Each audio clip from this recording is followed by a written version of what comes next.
Welcome to your and my favourite channel dear శీర్షిక. ఈ రోజు ఒక బ్యూటిఫుల్ మోరల్ స్టోరీతో మీ ముందుకి వచ్చేసాను. సో ఆ మోరల్ స్టోరీ ఏంటో చూడాలనుకుంటున్నారా? మరి ఇంకెందుకు late, let's start our show dear శీర్షిక.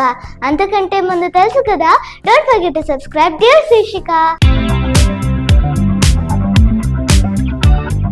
రామాపురం అనే ఊరిలో రంగడు, జగ్గు అనే ఇద్దరు వ్యక్తులు ఉండేవారు. వారు ఎప్పుడు చూసినా ఏదో ఒక విషయంలో గర్వపడుతూనే ఉంటారు.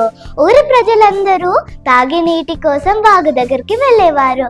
అక్కడికి వెళ్ళాలంటే ఒక కొండపై నుంచి సన్నని మార్గంలో వెళ్లాల్సి ఉంటుంది. పక్కకి జరిగితే కింద పడేంత ప్రమాదకరంగా ఉంటుంది ఆ దారి. అప్పటికి నీళ్ళ కోసం వెళ్ళిన రంగడు తిరుగు ప్రయాణం అయ్యాడు.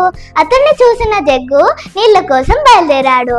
ఆ సన్నని మార్గంలో ఒకరికొకరు ఎదురుపడ్డారు. ఒకరిని చూసి ఒకరు పక్కకు జరగమని గొడవపడ్డారు.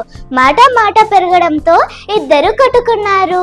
ఒకరినొకరు తోసుకోవడంతో ఇద్దరు ఆ కొండపై నుంచి కింద పడి ప్రాణాలను పోగొట్టుకున్నారు. దీన్ని బట్టి మనకి ఏమర్థమైంది అంటే, ఎక్కడ నెగ్గాలో కాదు, ఎక్కడ తగ్గాలో తెలుసుకోవాలి. ఇది తెలియక వాళ్ళిద్దరూ మూర్ఖత్వంతో ప్రాణాలను పోగొట్టుకున్నారు. That's all for today. ఈ వీడియో కనుక మీకు నచ్చినట్లయితే తెలుసు కదా, don't forget to like, share, comment and subscribe dear Shirshika. Signing off, bye by.